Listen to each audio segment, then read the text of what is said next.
Welcome everybody to today's episode of the Great Birth Rebellion podcast, where we grapple with current research and historical knowledge to help you get the best out of your pregnancy, birth and postpartum journey.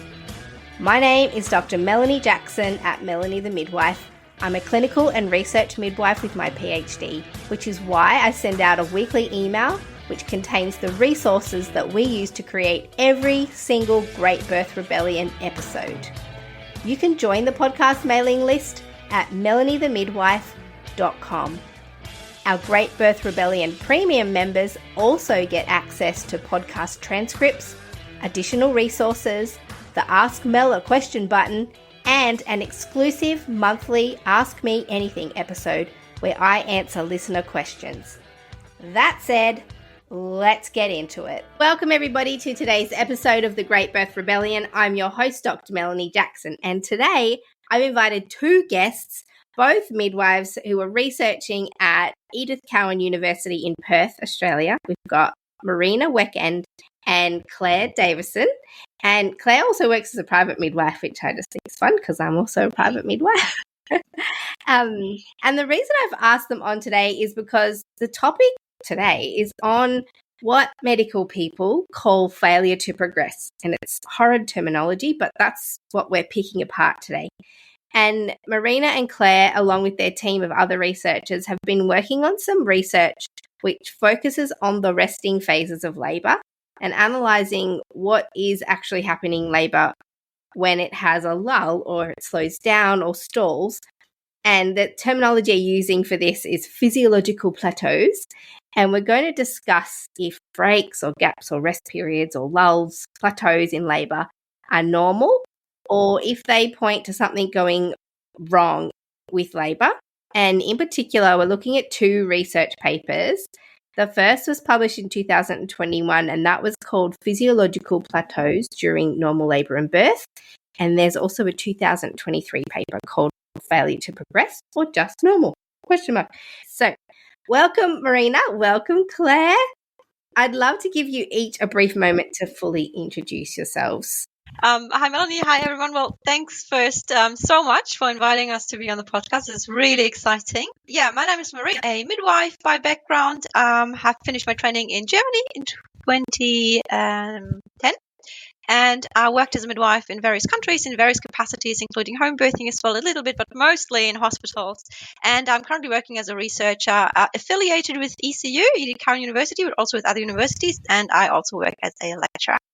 Beautiful. All right, and my name's Clare, and I am a midwife, and I mainly work in the home. As Mel said, I've been a home birth midwife for nearly 16 years in Western Australia, and I'm also an academic, and again affiliated with Edith Cowan University with this work, but I've also been working with other universities and extremely passionate about physiological birth and supporting physiology and physiological birth, which is becoming harder and harder. So this is why this topic I think is so important for us to discuss, and any research into physiology, because that's severely lacking in the research sphere.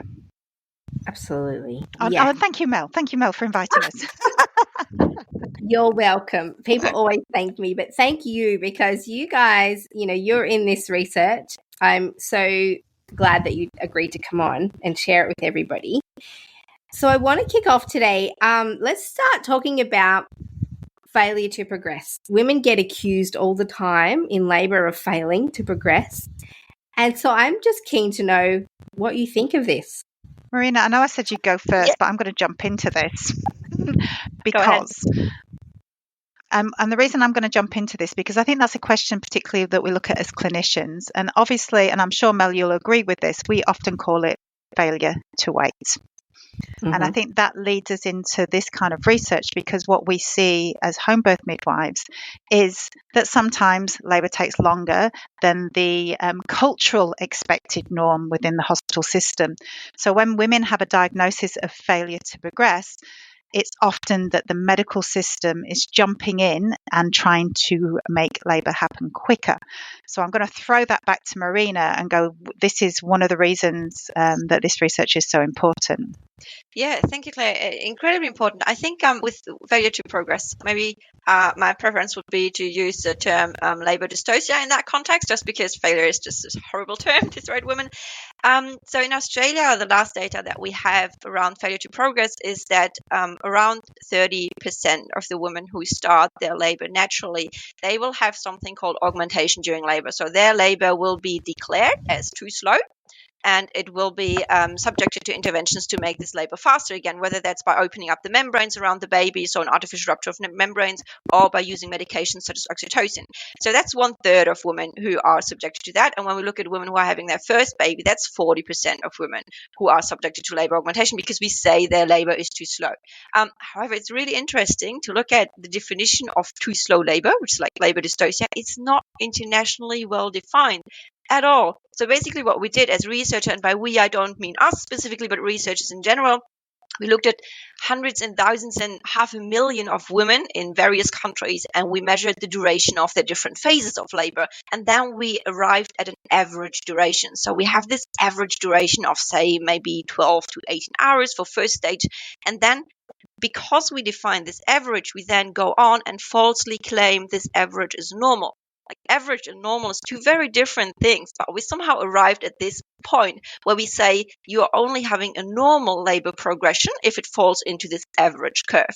And this is the problem that women are facing when they are cared for by various medical professionals, that we kind of always measure their duration of labor and their so-called progress of labor against these statistics of what is average. They can be slower, it can be faster, it can still be normal, and it can be diverse and all over the place. But our current data and research often doesn't accommodate that appropriately.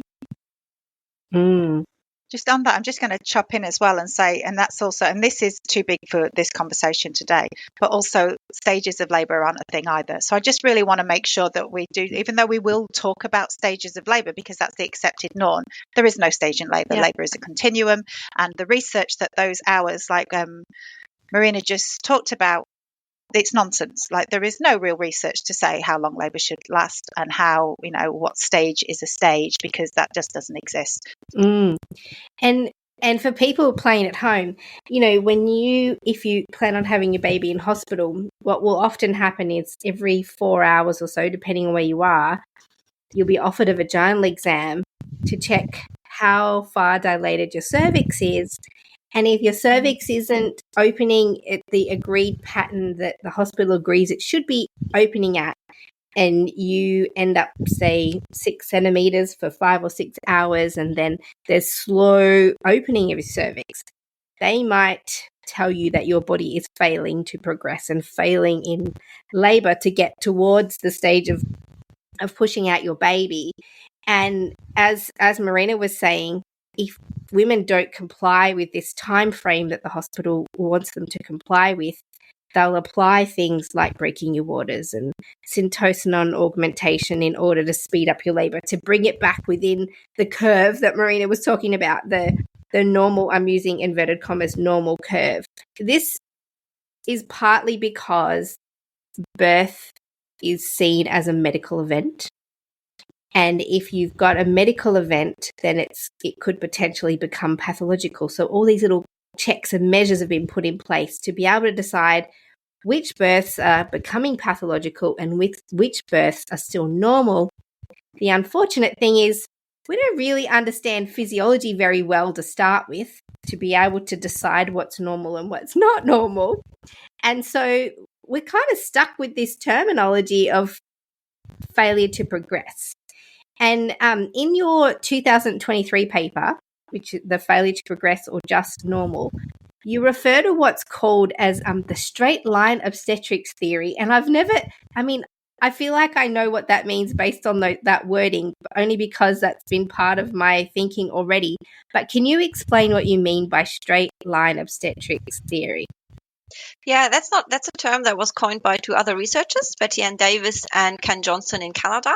And they used this term to describe this expectation that we think once, or generally, it is thought that once labor starts, it should progress continuously. So once a woman goes into labor and she starts having surges of labor, then we kind of expect that those surges always get closer and closer and closer together, and also more intense, more intense, more intense as we go along. And there is no acknowledgement of any occurrence of a slowdown or lull or plateau during that time. So the straight line expectation is kind of, we expect it starts and then it continues in a straight line. And then we have these arbitrary rules of thumb that we use in clinical practice. Sometimes it's a 1 centimeter per hour rule of cervical dilation. So we expect that the opening of the womb, the cervix opens 1 centimeter per hour. This is hugely outdated, around 70 years old, often challenge this rule. Some clinicians still use it. Then we have a more recent rule that's around 0.5 centimeter per hour.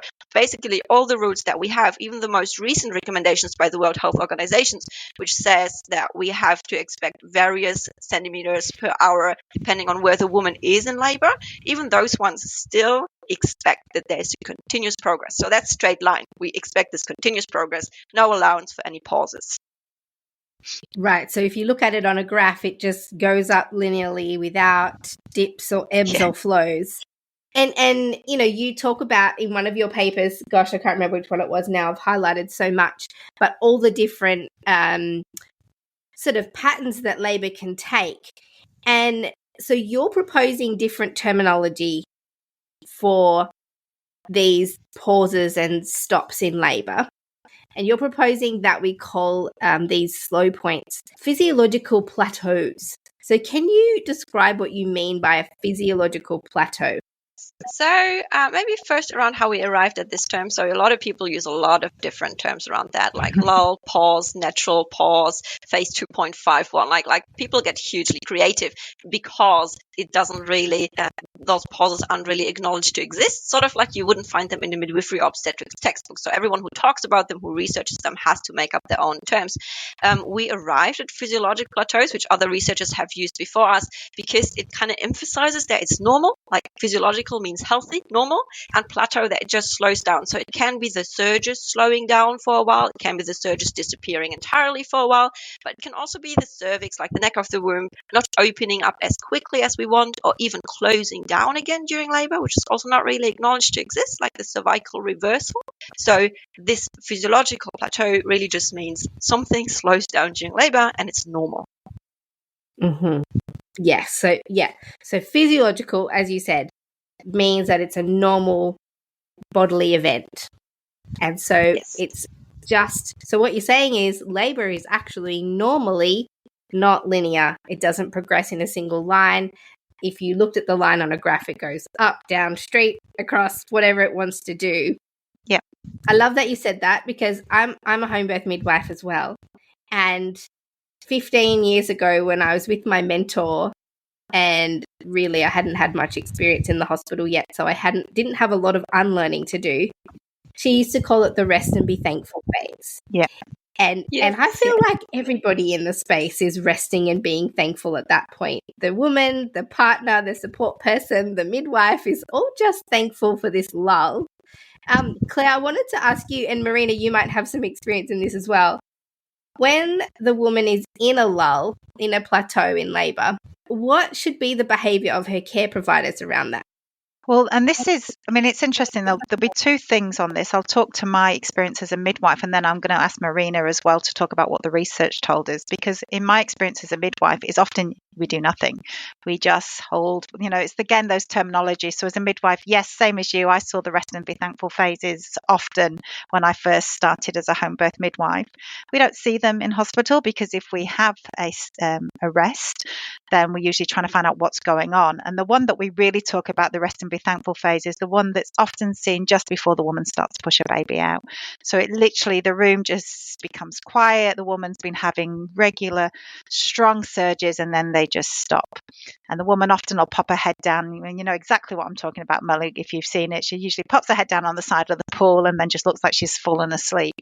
And everyone just gets that little bubble of excitement because you just know that the baby's not far away. And then often she just looks up, she everything changes, and then she pushes her baby.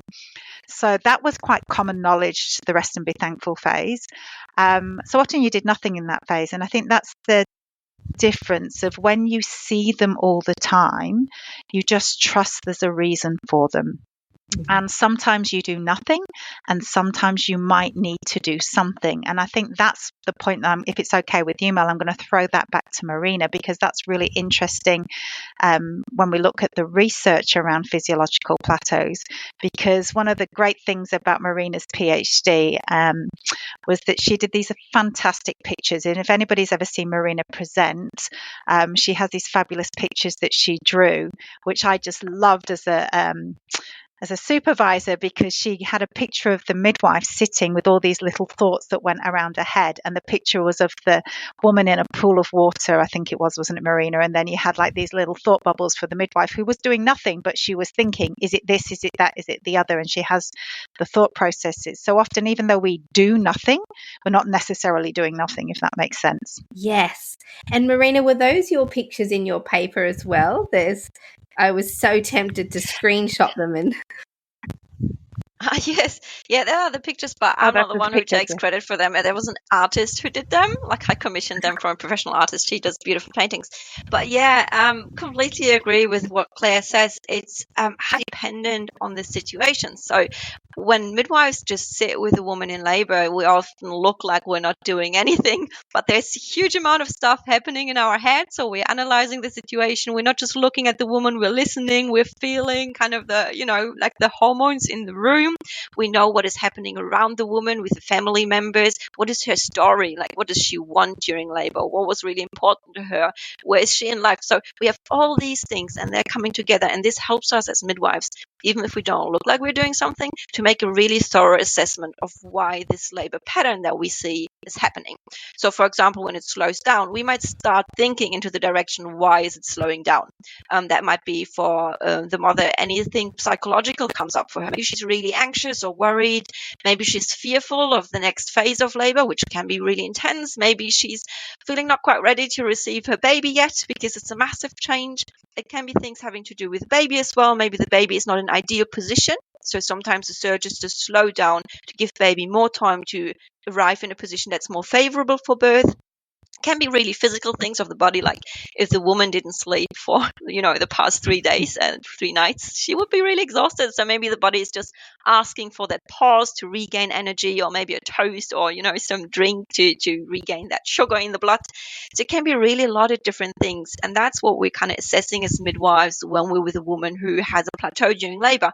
And to answer your question of what we then do, well, it's highly dependent on the situation. If a woman is really tired and we think this is the reason, well, we just let her sleep. If if we feel that she's hungry, we'll offer toast and things like that. Sometimes we offer things as midwives. For example, we might suggest an intimate environment. We might send a woman to another room where she can be quiet without any people who are observing her during labor, because for some people, depending on their personality, it can make a massive change if you're feeling observed in labor or not, and that can slow your labor down. So it really depends on what is happening in this situation with this woman, with her personal history, of what we then do. But what we don't do, we don't throw medication on every single woman who has a pause during labor. This is what's so important, because often when we talk about those physiological plateaus, which we see all the time in the home environment, okay, this is normal for most midwives that work with physiological birth, but the not jumping in and treating it medically is a huge thing, because we're trusting. And I think that's the thing that I really want to get across. We're trusting the body knows what it's doing and the baby knows what it's doing. So the woman and the baby work together to get the best outcome for the woman and the baby.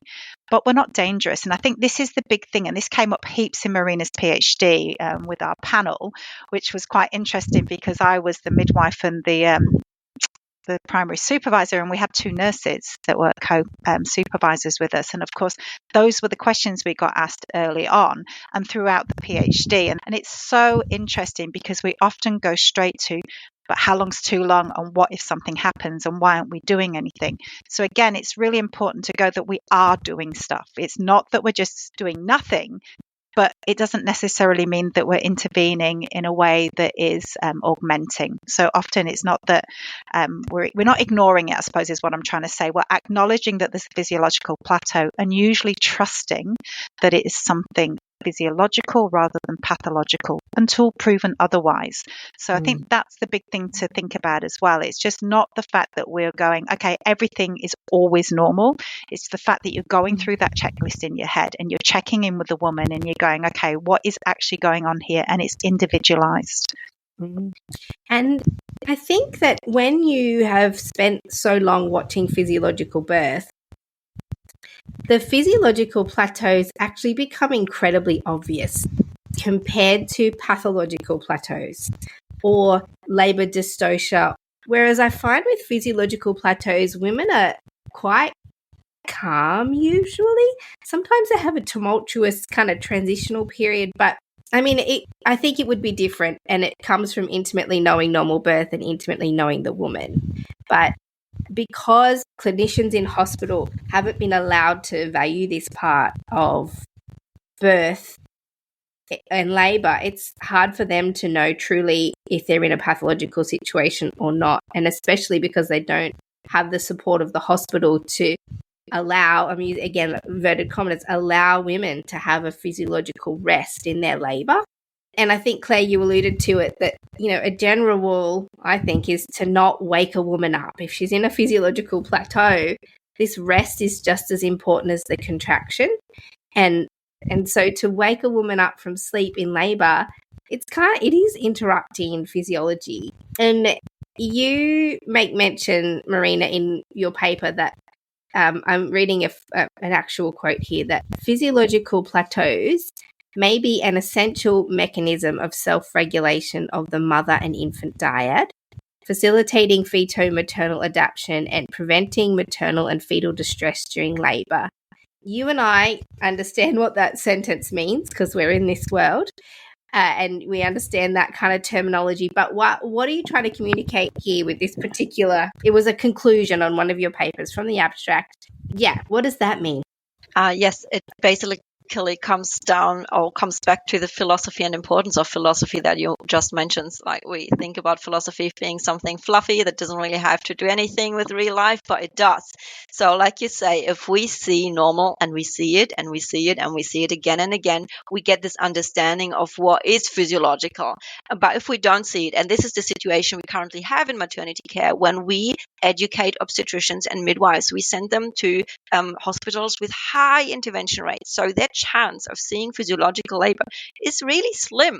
And you would be surprised of how few midwifery graduates come out and new obstetricians come out of their training, and they have seen very, very few physiological births. So then you kind of approach birth with that fear inside of you, and you're thinking something's probably going wrong. So you're lacking this trust. And if you're lacking this trust, your first reaction to whatever you see during labor would probably be, it's probably not normal. Women probably can't birth. This process is probably not working good. I better do something to help this woman have a baby because she's not really, built or capable to do it. So from that belief set, we currently operate in large parts of our maternity care system, not everywhere, of course. And then we interpret those pauses as something abnormal. And then what you just said from the conclusion of our paper is seeking to challenge this kind of misconception of plateaus. So when we speak with midwives who have worked in home birth settings, for example, they have seen hundreds and hundreds of physiological births with all the beautiful diversity that comes with it. And these midwives tell us that these pauses are normal. This is an incredibly powerful knowledge that we need to share, because those pauses, those plateaus, they don't just happen sort of randomly because the body doesn't know what to do or because it's like an error in nature. They happen probably for a very good reason that we might not fully understand right now. We might not fully understand in 10 years or ever. But there's probably a good reason why that happens. For example, if the baby is in an unfortunate position and then the surges go away, that means that the uterus, like the womb around the baby, is relaxing. So when it's relaxing, that gives baby more ability to actually move around again and find a better position. But also if the mother is very, very tired, there's something happening in her body on all levels, like whether that's hormonal or biochemical. It has to do with the sugar that she has available, the energy that she has available in her body. So if her body then sort of, in inverted commas, decides to have a plateau, it's probably for a very good reason. And it keeps mother and baby probably safe. Now, there is no type of research on this planet that you can do to say exactly what is happening during that pause biochemically in the baby and in the mom. So we kind of have to trust those midwives and their observations, which are really valuable. So basically what we're saying, these pauses, they aren't random. There is probably a very, very, very good reason why nature is doing these pauses. And if we don't know any better, and right now we don't, we should probably not interfere with them.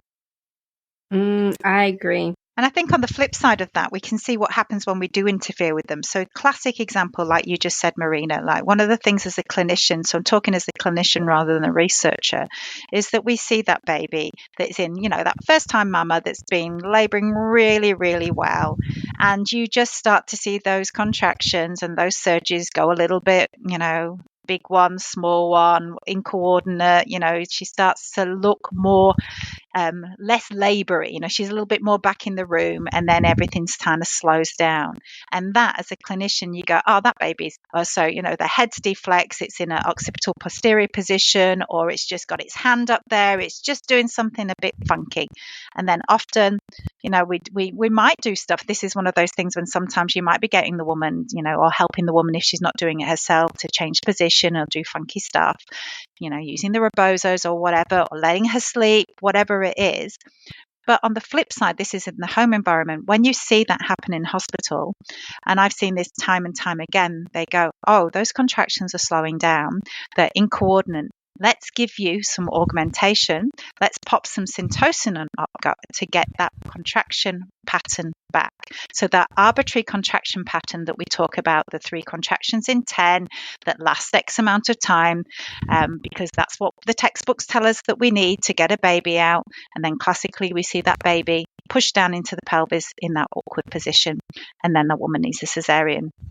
So I think we've got the flip side, that if we don't start recognizing that these physiological plateaus have a really good reason, like Marina said, there's usually a really good reason that mum and baby are working together to get an optimal outcome. And the optimal outcome is usually a physiological birth.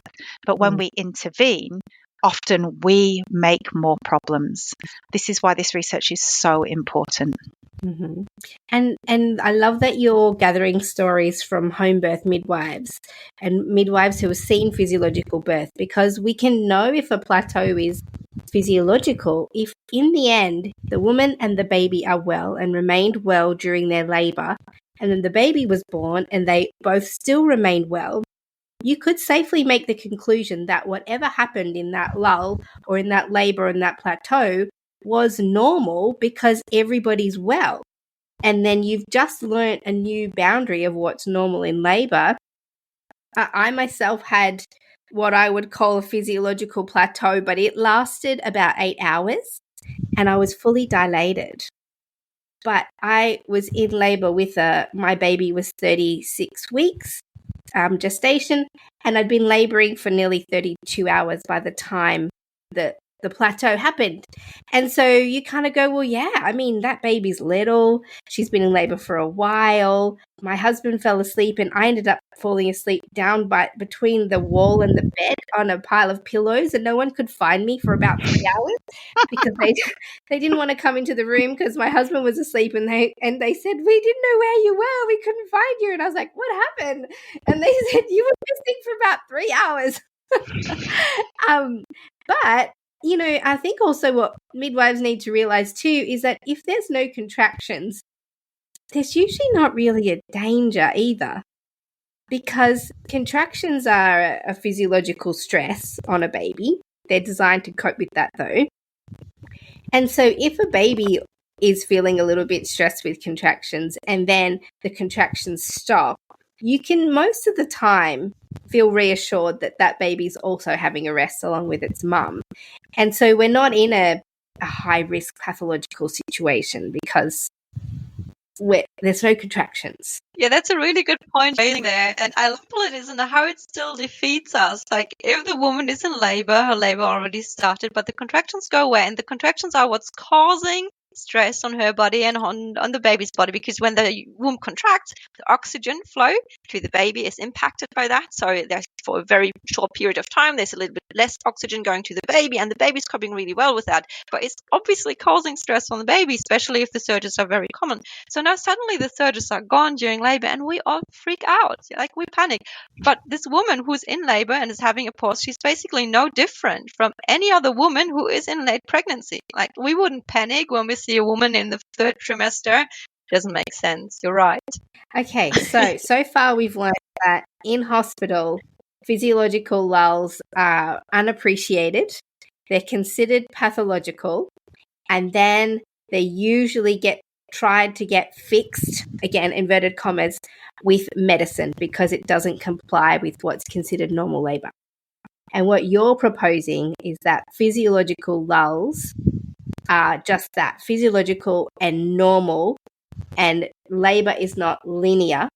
You know, you alluded in one of your papers that this concept of physiological plateaus is not necessarily new, but through history has been suppressed somewhere along the line.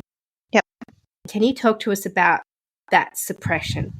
Well, women's knowledge is generally hasn't really been appreciated. And I think it goes back to thinking about birth was women's business. So for the entire history of birth, women have given birth with other women. So it wasn't knowledge that was passed to men. And I know I'm talking about men and women. And of course, nowadays we have female obstetricians and we have male midwives. But historically, when we look at birth, it was in the home, attended by women and midwives. So the knowledge around birth was very much in the home. And it wasn't really something that was shared with outsiders. Realistically, it's only the last couple of 100 years that any medicine really has got involved in birth. So when we look at the knowledge that was passed on, it was oral, it wasn't written down, and women weren't very appreciated in their knowledge. Their knowledge wasn't really accepted as true science. So then we transfer birth into the hospital. There is no knowledge about labour and birth.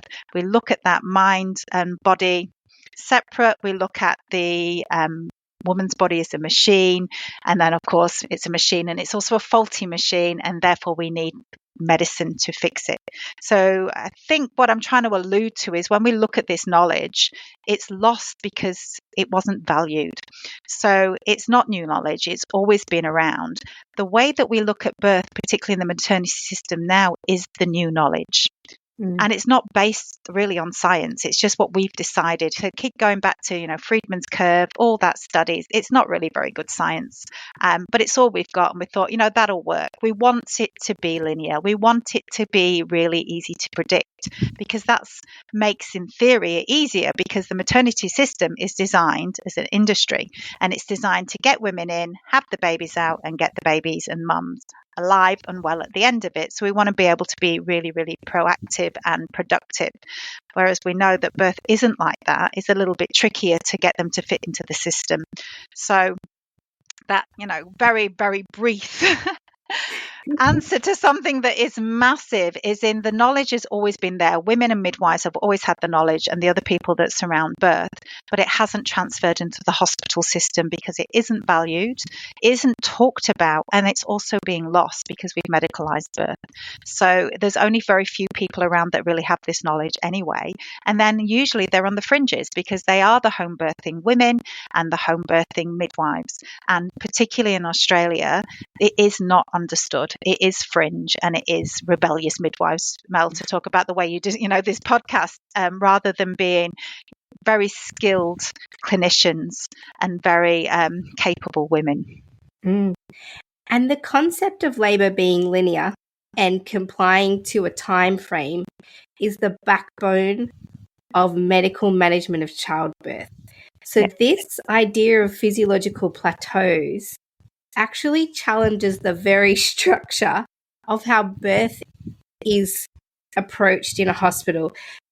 So it's no surprise that, we're still trying to convince people that we need to bring the cesarean section rate down. Like, there's so much acceptance of intervention that to propose an idea like this, I imagine we've got an uphill battle. Yeah, it was counterculture. And the other thing is, again, we talk about that reducing the cesarean section, right? If we increase, which again, it's not rocket science, rather than reducing the cesarean section, we need to increase birth physiology. So if we increase normal birth, therefore, just because it works, the cesarean section will reduce, won't it? For example, breech, we don't need to go into lots of stuff, but, most women now have breech presentation, they have a cesarean. Whereas if we increase knowledge around physiology in breech births, then you would increase normal birth in breech presentation, apart from very few of them. And yes, that's why we have medicine. It's amazing, and thank goodness we do, because sometimes we need some help out there. But it's flipping that way of looking at it, going, we expect it to be normal until proven otherwise, as opposed to we expect it to be pathological, and then, well, you had your baby against the odds. Mm-hmm. Yeah. I would like to add something as well, like we're talking about intervention and intervention cascades a little bit, and how it's important to reduce or cesareans or bring up physiological birth. It's really important. I just want to stress why it's important. It's not some sort of ideology. It's not some sort of ideology of people who think there shouldn't be interventions. Women should just do it physiologically or without any help or something. It's not like that. It's because those interventions have really detrimental effects for mom and baby. If you want to improve the outcomes for both of them, we need to reduce interventions. For example, when we have slow labor and then the woman faces labor augmentation, for example, with oxytocin or oxytocin drip, then we have a higher risk for the contractions to get too often, like too frequent. We call it uterine hyperstimulation. And then we have a baby that is getting highly distressed. Then we have to react. We can't leave a highly distressed baby in a womb when it's in stress. So then we go out down this kind of staircase or cascade of interventions, and then we try to get the baby out as quickly as possible. And that all comes with risks for mom and baby, whether that's impairing the bonding or the healing. When we do a forceps birth, we usually have severe perineal injury, so we have big tears for the woman, or even episiotomy, so the cuts to the perineum. We have all these things that come because we intervened in the first place. And this is important to understand. We're not propagating intervention for the sake of no intervention. We're propagating less interventions and only interventions for those women who really need it and benefit from it.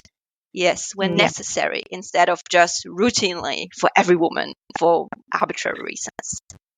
And it's on that as well, Marina, like you were saying, the cascades of intervention and the high intervention rate and the detrimental effects on mum and baby, that is absolutely scientifically recorded. There's lots of research to demonstrate that too much intervention is detrimental to mums and babies. And it's not just at birth. It's not just looking at the high incidence of the outcomes there you were talking about, instrumental birth, cesarean birth, perineal trauma, babies in nurseries, so separated from mum, reduced breastfeeding, and actual ongoing increased antibiotic use. There's so many things attached to those interventions. And absolutely, when they are needed, they are, absolutely valid. But when you're using those kind of interventions and having those outcomes on so many babies and mums, it is extremely worrying. And we know that, like you said, we know there's evidence to show that interventions can increase the risk for women and babies. I'm just struggling to think of a risk to leaving a woman sleep if she's having a rest. I mean, we're not giving her a cup of tea or a sandwich. I guess she's a bit hungry. Yeah. I mean, what's the risk in letting someone have a rest? It's not very economic. If you're running a business and the business is trying to get the people quickly through, it's not very economic to have those pauses where a midwife, fully paid, is being with a woman who's sleeping. So from an economic perspective, it's not a good thing to have somebody have repeated or even one lull during labor. Yeah, I have to say, if it weren't for my midwives who took it in shifts to be with me, if it weren't for them saying, you're okay, we always check at home. The benchmark is the woman okay? Is the baby okay? Is everybody well? And if they are, you're like, well, we are still in a physiological situation, whatever is going on. If the woman is well and the baby is well, we're still in a physiological situation. And I'm so grateful that they slept on my couch and had all their meals at my house for a few days and did all these things to nurture and just support my journey of, waiting for labor to start again. But that's the problem, isn't it? Because our maternity system is not set up to do that. So yes, if you have your own midwife who has got colleagues that can support her, and you can rest during your client's labour and have that, but the maternity system, in theory, I mean, really it is, because it's 24/7. So there should always be somebody there. But economically, like Marina said, it is not set up to have women just sleeping or having a snack rather than having a baby. So that is a big problem. The maternity system is not designed to have physiological birth in it. Yeah. And I think... And there's sorry. No, go ahead. I just wanted to say there's something else connected to that as well, because once we have the outcomes or the impact on the women and the babies, like if we rush through labor, but we also, and this is also important, we also have an impact on the midwives. Midwives don't want to do that. We don't want to rush women through labor, but if we work in tertiary hospitals that have these policies and guidelines in place that are based on very, very outdated evidence, then we are forced to enforce those policies, so to speak. So if we then have a woman who's pausing and who's not fitting into the straight lines that our policy expects us, then we have to suggest to her to do something. We have to offer her interventions. And we hate doing that. Even those midwives who are working in hospitals, we adapt to it because we have to adapt to it. But there's so many midwives who are leaving the profession. They're either going part-time because they can't take it anymore. They're leaving midwifery entirely. They're going to the home birthing space. Not every midwife can do that because it means being on call 24/7 as well. So it has an impact on our profession as well, and we are losing people. We're losing people into burnout. We're having people who are having moral injury because repeatedly they have to force things through they don't want to do. We don't want to do that as midwives. So acknowledging those pauses during labor, like really simple thing, just acknowledging that they exist and sort of allowing people to write that down in the documentation and to let that be an official thing that can be recognized even in tertiary hospitals, that would help women, it would help midwives, it would help babies, it would help everyone. And I think that's another thing to just, and what Marina's alluding to, is that a lot of midwives know these are normal, but because, again, it's that knowledge that isn't accepted. So I know, Mel, you've talked before on the podcast about authoritative knowledge. So when we're talking about authoritative knowledge, that's usually the knowledge that decisions are made on as well, and what's accepted. So going back to what I was talking about before, about in the home environment or pre-medicalisation of birth, that knowledge that the midwives and women had was authoritative knowledge. So we would go, the woman say, I'm fine, back off, have a snooze or have a cup of tea, I'm going to get there, and vice versa. But now that's not the accepted knowledge within the hospital environment and the medicalised system. Whereas if like Marina was saying, if midwives acknowledged it and said, this woman is tired, she has been up, it's her first baby, now she's in hospital, but she hasn't slept for 2 nights before because she's been surging on and off, I reckon let her have a sleep and then we'll see what we're like in a couple of hours. And actually stood up for their knowledge as well and what they understand, then if people were talking about it more, then maybe it would become more accepted knowledge again. Yeah. Well, and that's a call to midwives, I think. There's nothing from stopping midwives adopting this into their language, and that when a woman is having a lull or a plateau in her labour, you could say to the woman, in normal labour, your body gives you this rest, and maybe we can just welcome that rest. How would you feel about that? And you could also say to them, look, this hospital doesn't acknowledge rest as a normal part of labour. I acknowledge the rest as a normal part of labour. What would you like to do? There's a few options. You could either just rest, and I'm comfortable with that, or the hospital would have me offer you an IV drip with fluids or an IV drip with artificial oxytocin, or, whatever it is that your policy will recommend. And so there's nothing stopping midwives from informing women of the physiological process of labour when they're in labour, and also making sure you've got to satisfy the requirements of your hospital by letting the woman know that, there is also a policy which actually dictates that I should be doing this, but you have a choice in this scenario. Yeah, I guess that's a call to midwives. Like, let's just adopt it into the language. It's okay to take it back, to take physiological birth back, Everyone's just nodding like, yes, Mel, keep Yes, talking. yeah. Well, it is. It's Yeah, and no, that's exactly why Marina's absolutely. come up with that terminology. It's a physiological plateau, so call it what it is. It took her a Yeah. long time to get that. Just want to jump in Terminology. there. You said nothing is stopping midwives. Sorry, I have to stop you there because Yeah. yes, I agree. Nothing is stopping midwives from acknowledging that language and using that language and telling women about it. But there are things stopping us currently in big tertiary hospitals from actually acknowledging that and letting women. So what we often hear from midwives who are working in these confined spaces, so to speak, or hostile spaces for physiological birth, is they are really trying hard to protect women from unnecessary intervention. So we have women and there's somebody outside of the room, whether that's an obstetrician or a midwife who's like the supervisor or whoever. It can be, various professions, and they are pressuring for that woman to have regular vaginal examinations, to be kind of on this straight line, to have interventions that speed up labor because it's more economical and things like that.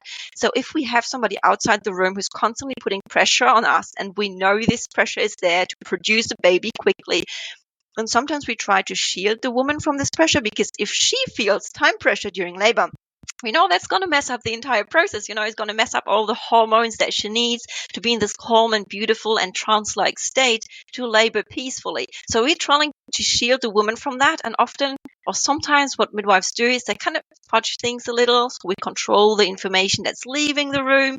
We might say to our supervisor or the obstetrician, well, she's actually progressing really well. It's going fast. Or she's like 8 centimeters dilated, while in reality, the woman is sleeping.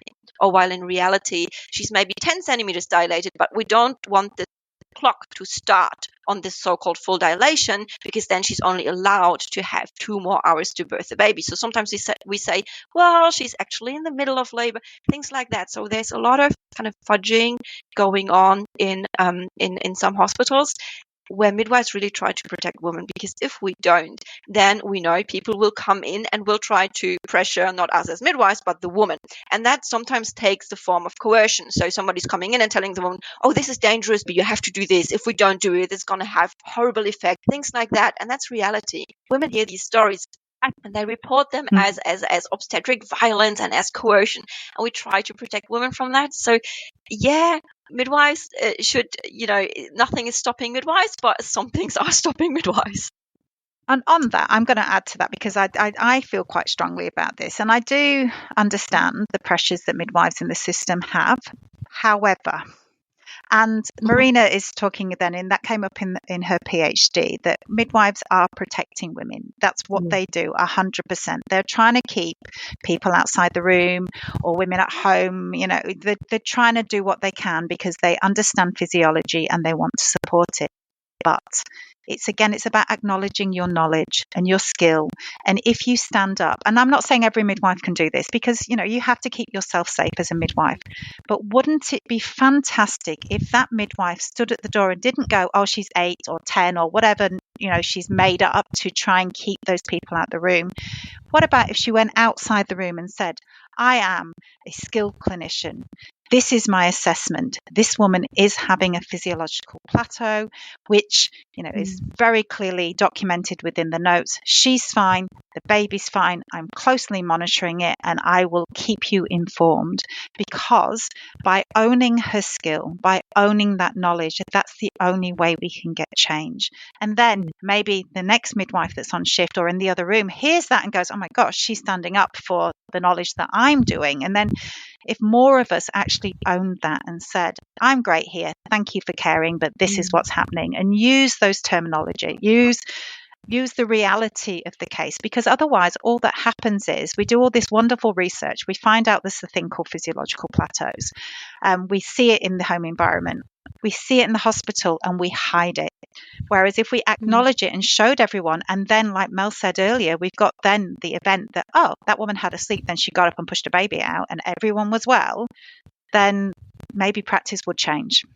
And you can, when you're doing handover and you're handing over to the next midwife, saying, so this is such and such, whatever's happened, we had a 3-hour physiological lull, but contractions have started again. And, just dropping it into conversation before I think you can change hospital culture.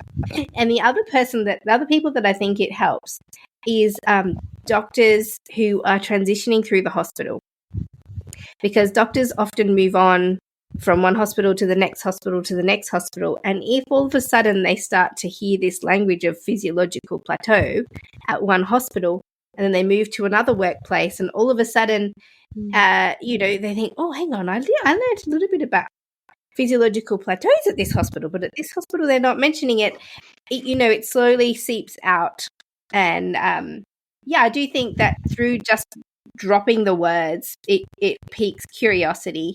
I know you guys were making a suggestion that you were looking for the right words for this, and that physiological plateau felt like an all-encompassing way of describing it. I was coming up with my own little ways. I was like, "Ooh, how could we make it really zingy?" I don't know, labor lull. So if you were communicating that to somebody, oh, she's just having a lull in labor. It's just a lull. It sounds really, benign when you're having a lull. Yeah, love it. It sounds and really simpler as well, right? We sometimes say natural pause, but it's all big and clunky. I like lull. Labor lull. It's just a lull. It feels calming too, just a lull. Beautiful. Look, I don't have any further questions for you guys, but is there anything in your research that we haven't yet tapped into that you wanted to make us aware of? Well, I'm going to throw Marina and get her to talk about our current studies, because I think that would be really useful. And that's kind of how we ended up on the podcast, because obviously, Mel, I saw that you'd popped something on the socials, and then I commented because there was women commenting on it. So I'll lead. I'm going to link back to what Melanie said as well. You said it's important to get the message out to get more people talking about this naturally. And this is what we're doing. So we're doing two things. We do research, but we also do a lot of dissemination work. So I'm going to talk about dissemination briefly. So we don't just do the research publications, which I know no one is reading except for, researchers and geeks and things. Everyone's going to read it. They're all going to be emailing us going, please. Well, on this podcast, whoever's on the mailing list gets access to my resource list, which any freely available full text articles get put on there. And one of yours is open access and the other one isn't. But if you want to make the other one publicly available, I'm willing to share it with that. There's absolutely. Great. Okay, if you're on the mailing list, you'll get. And we also have other resources. So, for example, we also created little explainer videos, just a 2-minute video that summarizes what is a natural or what is a physiological plateau. And we have that in English. We have it coming up. We have it already published in French. We will have it in Spanish, Indonesian, German, Polish, Russian, and so forth. So we're really trying to get the message out wide and broad. And we'll have a website as well that is summarizing all the information about physiological plateaus. So that will be coming up, and I'm just going to drop the links to you so you can share them through your networks. But then what is also important is the research that Claire just alluded to. So what we did so far is we spoke to midwives and collected their thoughts on physiological plateaus. And now we're doing the kind of sister study to that, which is really important. We are actually asking women about their experiences, which is so important because women's stories are the stories that should shape maternity care. They should decide how we call it, what we do around it, what it is, how we define it. So we're currently running a big survey across Australia where women can share their birth stories and specifically their experiences of pauses during labor, like when it paused, what happened, what was the situation around it, how did they feel about it, what was offered to them, whether they were kind of advised to wait or to do something or to have interventions. And we're collecting all this information again to inform policy change, because how it works in practice is you have these policies that we have to adhere to as health professionals, but these policies are based on research. So unless we have the research to change the policies, we can't really change them. So this is one thing we are actually doing at the moment. It's called the We Pause study, and I'll send you a link as well to please share through your network. It would be amazing if there's one woman or another who wants to answer this survey.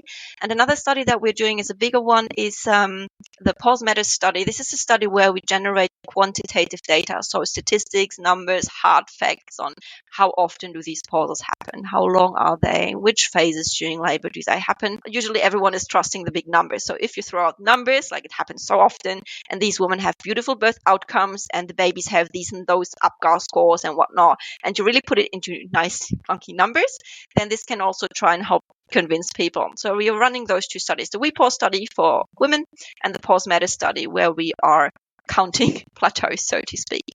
We will definitely, in the show notes below this podcast, put all of those links. So if you want to participate in that study, all you need to do is scroll down, just like one little finger scroll under this podcast, and then just click the link, and they can get access and participate in that research. I'll certainly do it because I'm one of those women. Amazing. Okay. And it's a very short survey as well. It won't take a lot of your time. Beautiful. Easy. Well, we're going to put that in the show notes below. And we've been talking about physiological plateaus or labour lulls. We'll see what catches on. I think this is some of the more rebellious research that I've come across because it's reframing what medicine has told us birth is, and this is what midwives have been trying to do ever since ever since medicine has taken birth out of the realm of physiological womanhood. And we're just trying to steal it back. And this is the kind of stuff that does it. So I just want to applaud you guys for this work. And I want to encourage midwives and doulas and women who are listening and doctors who are listening. There are doctors who listen to this podcast. Just start dropping the terms physiological plateau into your handovers, onto the whiteboard. You know, there's a little whiteboard there. Just PP, physiological plateau. Yep, sounds good. That's where we're at. Do not enter. Amazing, guys. Thank you so much for your time. If you're part of the mailing list, you will get access to these research papers. And if you'd like to participate in this research, scroll down under the show notes, but I'll also send it out with the mailing list. Thanks, Mel. Thanks so much. Guys. Awesome. Thank you so much, Melanie. Thank you for being here for today's episode of the Great Birth Rebellion podcast. If you want to get access to all the resources that we use to create every single podcast episode, you can join the mailing list at melaniethemidwife.com, or better still, the Premium Members Hub. The Premium members get access to transcripts, the Ask Mel a Question button, an exclusive Ask Me Anything episode every month. All the details are in the show notes, and I will see you in the next episode of the Great Birth Rebellion.